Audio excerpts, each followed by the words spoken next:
The Horizon Arctic, which was utilised as the support vessel for expeditions 2021 and 2022, was unavailable for use by OceanGate's for 2023 operations. For the OceanGate's Titanic expedition 2023, OceanGates utilised another Horizon maritime vessel, the Polar Prince, as their expedition support vessel. The Polar Prince underwent upgrades to its accommodations ahead of the 2023 expedition to meet OceanGate's requested expectations for their services. Due to the lack of deck space, launching appliances, and weight handling equipment, the launch and recovery system and Titan had to be towed behind the Polar Prince for the entirety of each 2023 Titanic mission. According to the OceanGate's Titan Health and Safety Manual, the length of tow was determined by sea state, with short tow operations of less than 100 feet only being used in calm sea conditions, and long tow operations greater than 100 feet being used anywhere outside the marina. According to the OceanGate Dive Operation Risk Assessment for the Titanic Survey Expedition 2023, the OceanGate's project execution plan identified the greatest risk to the Titan and its crew was the potential for entanglement with a foreign object or being disabled at depth due to system failures which would require service support and rescue. For entanglements or disabling events that occurred at depths beyond those accessible by divers, the HSE manual stated that OceanGate had contacts at Oceaneering and Phoenix International that possessed many ROVs capable of reaching depths of up to 4,000 metres. The MBI subsequently confirmed with Oceaneering and Phoenix International that OceanGate did not notify them of their plans for the 2023 Titan expedition, and that there were no contracts in place to have emergency deep-sea rescue resources on standby for OceanGate. On May 12th, at approximately 1:16 AM, Mission 1 of the 2023 Titanic expedition began. When the Polar Prince departed the A. Harvey Marine Base and proceeded north into Conception Bay, heading towards the rendezvous point with the Titan and Lars platform. Around 9:10 AM, the Polar Prince arrived at the rendezvous location, approximately 0.5 miles off Newfoundland.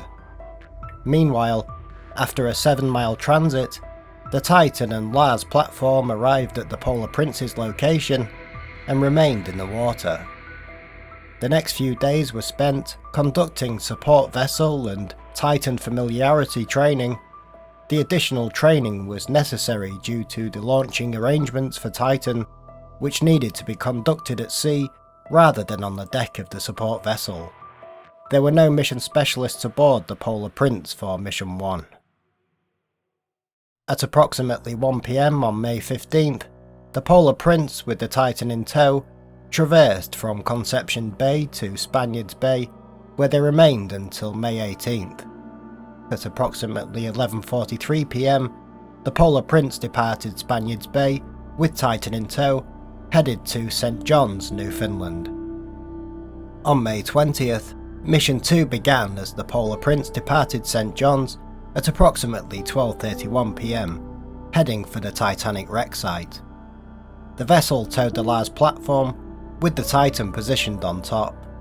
A mission specialist, who had paid $250,000 to participate in the Titanic dive, stated that the mission, initially set to start at 7 AM, was delayed due to issues with the Lars. Reflecting on the process of preparing the Titan for extended towing operations, the mission specialist remarked to the MBI, "Getting Titan ready for towing was interesting. I had to bite my tongue a few times. People working shackles, handling heavy lines without gloves, loose items on deck, etc. I know this sled configuration is new and teething problems are expected, but I thought they would have sorted themselves out a bit better. There seemed to be a lack of direction." On May 21st, the Polar Prince continued its journey toward the Titanic wreck site, navigating through moderate water conditions with 20-knot winds and seas reaching 3 to 4 meters. a Mission 2 specialist provided the MBI with a diary entry they made while on board that provided insight into the mission's command structure. The diary included the following passage. The command structure between the captain of the Polar Prince and the OceanGate's CEO, expedition manager, is unique. Neither holds overall command. Decision making regarding go/no-go calls relies on mutual discussion. Emergencies tend to fall within specific areas of expertise. Ship handling is the responsibility of the captain, while deck operations and submersible activities are managed by OceanGate. The small boats are also handled by OceanGate. They're good people and I enjoy their company, but I've learnt not to suggest improvements as it often falls on deaf ears. On May 22nd, the Titan conducted its only dive for Mission 2 of Expedition 2023, which was an unmanned descent to 8 meters. This dive was classified by OceanGate as a 419 drill, which was also referred to in their report as a disabled sub-drill. A Mission 2 specialist recorded their observations in a diary entry and shared the following with the MBI. The delineation between the Polar Prince crew and OceanGate personnel is interesting. The Polar Prince operates the deck equipment, like cranes for launching Zodiacs, but OceanGate handles all deck evolutions, such as loading boats and driving Zodiacs. The Polar Prince bridge team seem largely uninterested, not paying much attention to deck work or the tow. I'm not impressed with the seamanship and deck work standards of OceanGate. While they are engineers, the effort feels amateurish. They're making things harder for themselves, with the wrong people in the wrong positions. On May 23rd, the on-scene weather was deteriorating as the Polar Prince was heading to the Titanic wreck site, with the Lars and Titan in tow. A mission specialist stated he was not confident that he would get to the Titanic. In his journal, he provided the following passage. Not feeling confident I will get to Titanic before getting back to St. John's. While not much can be done about weather, I feel some of the maintenance tasks on Titan could have been done sooner. I spent a couple of hours this morning on the Titan platform replacing 2 short bolts. Good to be actively working as part of the crew, but this and some of the other tasks that need to be done pre-dive really could have and should have been done days or weeks ago. On May 24th, the editor-in-chief of Travel Weekly, who was aboard the Polar Prince in a media capacity, stated in an article, on the 4th day of the mission, when the seas were most active and fog was the thickest, a near disaster for the sub and platform occurred. At the end of the rope that linked the stern of the ship to the platform, we saw that the front of the platform and the sub were underwater. The MBI was ultimately unable to determine how long the Titan was towed by the Polar Prince in the partially submerged condition. OceanGate crew and divers had to place airbags and buoys under the Lars' sunken bow and inflate them underwater in order to get the bow of the Lars high enough to purge out of the water and get air back into the hull for buoyancy. According to the editor-in-chief, this process took more than half a day, stating, "When I asked how much jeopardy the sub was in, Mr. Rush joked, 'So a sub is underwater, why is that a problem? No fishing line was discovered in the platform, though it may have done its damage and then untangled itself.'" On May 25th, the Polar Prince began the transit back to Canada to conduct a damage assessment of the Titan after the previous day's incident. At a 5 PM meeting aboard the Polar Prince, according to a mission specialist, Mr. Rush stated that the damage was not as bad as it could have been, and he confirmed that there were some concerns about communications, but otherwise it was considered to be okay. On May 29th, the Polar Prince departed St. John's for Mission 3 of the Titanic expedition. At approximately 10:41 AM, on May 30th, the Polar Prince entered a small bay on the southeast side of Avalon Peninsula in St. Mary's Bay, Newfoundland. A test dive was scheduled for that day, which was not in the dive log sheet provided to the MBI. According to a mission specialist, The plan was to do dive preparations in the morning and then a test dive to 100 meters in the afternoon for an hour to conduct a full systems check. At approximately 1 PM, 5 persons, including 3 mission specialists, entered the Titan for the test dive. A mission specialist who took part in the test dive stated, "Everything checked out perfectly before lunch, but in final checks, the power to the starboard thrusters was intermittent and failed." The 5-person crew remained in the Titan until about 5 PM to conduct fault findings. However, no fault was identified, and the Titan crew subsequently returned to the Polar Prince. This dive was not logged in the Titan dive log. On May 31st, while in Witless Bay, the Titan conducted Dive 85. According to a YouTube video posted by a Mission 3 mission specialist, they were going to the bay to conduct maintenance and correct issues caused by weather intrusion and/or being towed through fishing nets. The dive was piloted by OceanGate's Director of Logistics and the software engineer. The dive log for Dive 85 included the following remarks: "Locked in engineering test dive, platform heavy, thruster dead man software issue, no external axis cameras." OceanGate's classified the dive as a test dive and dove the Titan to a depth of 10 meters. These 10-meter dives were dives that did not leave the Lars platform. During the dive, 13 issues were identified, and only 4 of the 13 issues were classified as corrected in Titan's maintenance log. On May 31st at 5:15 PM, the Polar Prince departed Witless Bay, bound for the Titanic wreck site. While the Polar Prince was in transit to the wreck site, a Mission 3 mission specialist posted a YouTube video with the following commentary: "The waves were so big though that I could not concentrate because it was throwing us all across the room." On June 3rd at 5:11 AM, the Polar Prince arrived at the Titanic wreck site. OceanGate had an afternoon dive scheduled, however it was cancelled due to bad weather. Due to the adverse weather and sea conditions, no dives were conducted at the Titanic site, and the Polar Prince subsequently departed the area and began the transit back to St. John's. On June 5th, Titan conducted Dive 86, with Mr. Rush as the pilot, an OceanGate software engineer serving as a crew member, and 3 mission specialists, one of whom posted content on YouTube. The dive was approximately 140 miles to the north of the Titanic wreck site and went to a depth of 10 meters, and never left the Lars platform. Once the short dive was complete, the Polar Prince commenced the transit back to St. John's at approximately 5:37 PM. On June 6th, the Polar Prince arrived in St. John's, which marked the end of Mission 3. On June 7th, the Polar Prince departed for Mission 4, heading west on a course for Sable Island National Park. According to mission specialists on Mission 4, the weather in the vicinity of the Titanic wreck site was not conducive for dive operations, so the Polar Prince transited to an area with more favourable conditions. Along the way, the tow line for the Titan and Lars became fouled in the Polar Prince's propeller.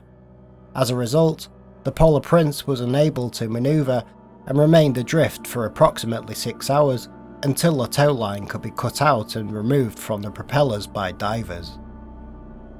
On June 12th, OceanGate's logged an aborted dive, Dive 87, the location approximately 400 nautical miles to the northwest of the Titanic wreck site. To this point in the Titanic survey expedition, there had been no successful Titan dives that were able to leave the Lars platform. A mission specialist who participated in Dive 87 stated to the MBI that they felt Mr. Rush was beginning to get antsy and clearly frustrated, and that Mr. Rush made the statement, "I'm going to get a dive in, even if it kills me." 2 mission specialists, a married couple from Dive 87, stated to the MBI that they were 2 of the 3 mission specialists participating in the dive, along with Mr. Rush, an OceanGate's scientific director. During a joint MBI interview, the couple explained that the Titan was 30 feet underwater, preparing to detach from the Lars platform, but when undergoing a check, the variable ballast system malfunctioned. After several attempts to resolve the issue, the Titan's crew communicated with the support divers via written messages to ask for assistance. Titan's dive support team attempted to troubleshoot the issue. However, after unsuccessful attempts, Mr. Rush, serving as the pilot, decided to surface, believing the ballast problem would be easy to fix at the surface. The mission specialist recalled to the MBI that Mr. Rush stated, "This should be a really trivial thing to fix, so let's just surface again. We're going to fix the variable ballast and then do our dive." Once the Titan and Lars began the 30-foot ascent back to the surface, complications arose. The release valves for the high-pressure tanks weren't closed properly, one of the mission specialists noted. The divers were supposed to close the valves after flooding the platform to allow air to lift it, but they didn't. When the air was pumped in, nothing happened. The mission specialists also stated that OceanGate's dive support personnel made an error with the platform's ballasting system, which caused the Titan to rise uncontrollably by the bow at a 43-degree angle, with the back of the platform still filled with water. The mission specialist stated, "We were all braced in the front, and suddenly we just flew up into the air. It tossed us like laundry. We ended up going at a 45-degree angle and then slammed back down violently. I was holding on to the handle, but it was a rough ride." The mission specialists confirmed that the Titan's bow was not properly secured to the Lars, and that the stern remained hinged to it. As a result, the Titan's bow was continuously lifted off the platform by passing swells, which would subsequently cause the Titan's bow to repeatedly slam back down to the metal platform. The mission specialists who were aboard Dive 87, as a couple, testified to the MBI, "We felt like we were free, then we'd slam back down. It was jarring, very jarring. In the chaos, they reported that Mr. Rush became increasingly frustrated, yelling, 'Why is this not getting resolved?' He was really upset because he couldn't do anything to help. At one point, the sub shifted so much that Mr. Rush reportedly feared it might completely break free from the platform. He was really concerned that the pins holding it would snap," one of the mission specialists said, amid the repeated slamming of the Titan against the metal deck of the Lars, as ocean swells continued to lift and drop the bow. The mission specialist recalled that Mr. Rush ordered OceanGate's dive support team to get a motorcycle tie-down strap, get to the shipping container, tie down the sub before we break free. The divers outside continued to struggle with securing Titan to the Lars. A mission specialist provided the following assessment of the situation to the MBI. "It was far more dangerous for the divers trying to secure the sub than for us inside. We were all bracing, but they were at risk of being crushed underneath the sub. We were worried about them. Eventually, the issue with the valves for the variable ballast system was rectified, and OceanGate dive support personnel were able to secure and level the Titan on the platform at the surface." A mission specialist stated, "It felt like a long time, though I couldn't really gauge how long it was. It was definitely a tense situation." After the Titan was secured to the platform, a dive support team proceeded to open the dome, and everybody was safely transported to the Polar Prince. According to the mission specialists on the dive, during OceanGate's post-dive debrief, Mr. Rush expressed his anger, especially towards the platform operator for his hasty decision-making regarding the ballast valves, and emphasised the importance of following procedures and using checklists to avoid such dangerous and avoidable mistakes. The mission specialists who participated in Dive 87 as a couple testified to the MBI that they were concerned that the Titan's hull could have been damaged and potentially fractured during the incident. When they approached Mr. Rush with their concerns, They reported he responded by telling them that the Titan was basically indestructible and he wasn't concerned at all about the banging and the incident they had because the Titan was completely safe. The platform operator for Dive 87 stated to the MBI he had conducted the pre-platform checks and confirmed all the ballast valves had been in the correct position prior to the dive.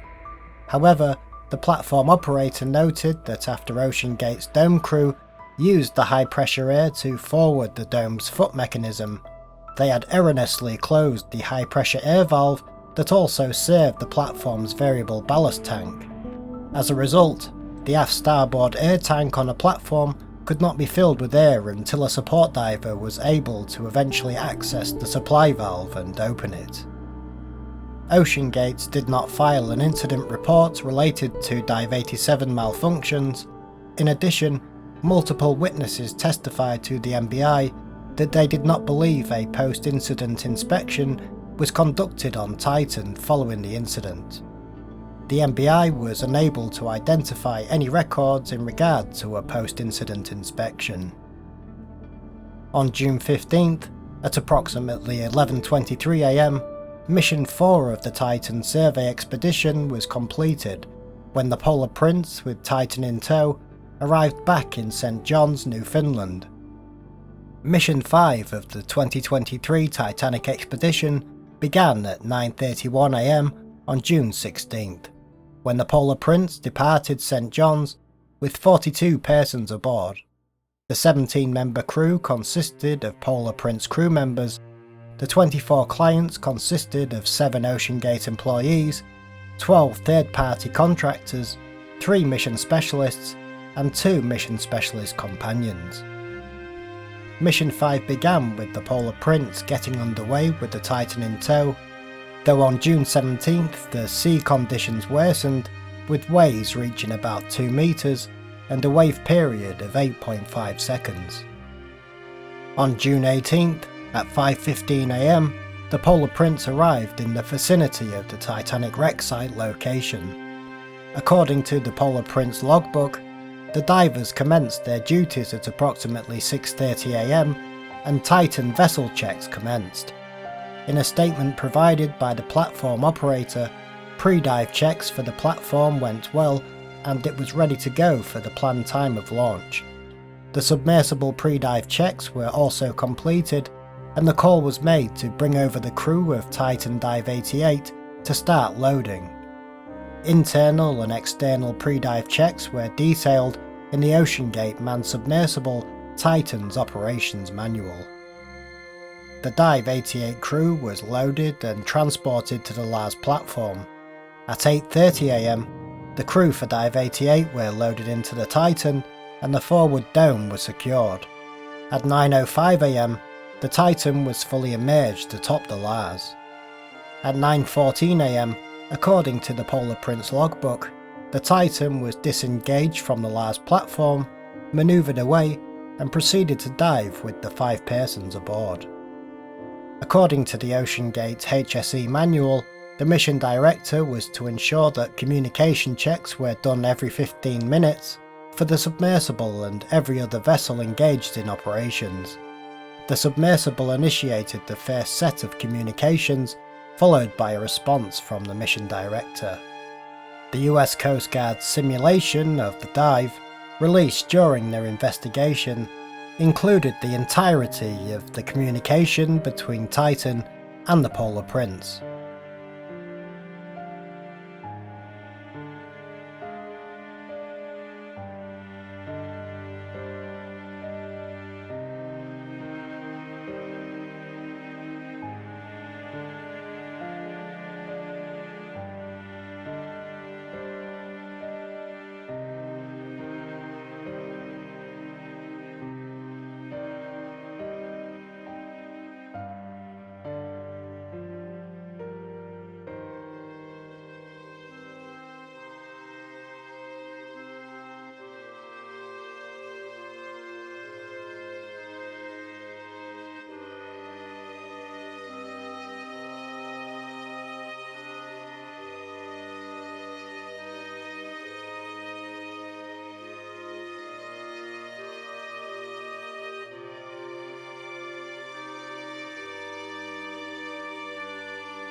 At approximately 10:47 am, the Titan transmitted its final ping to the Polar Prince.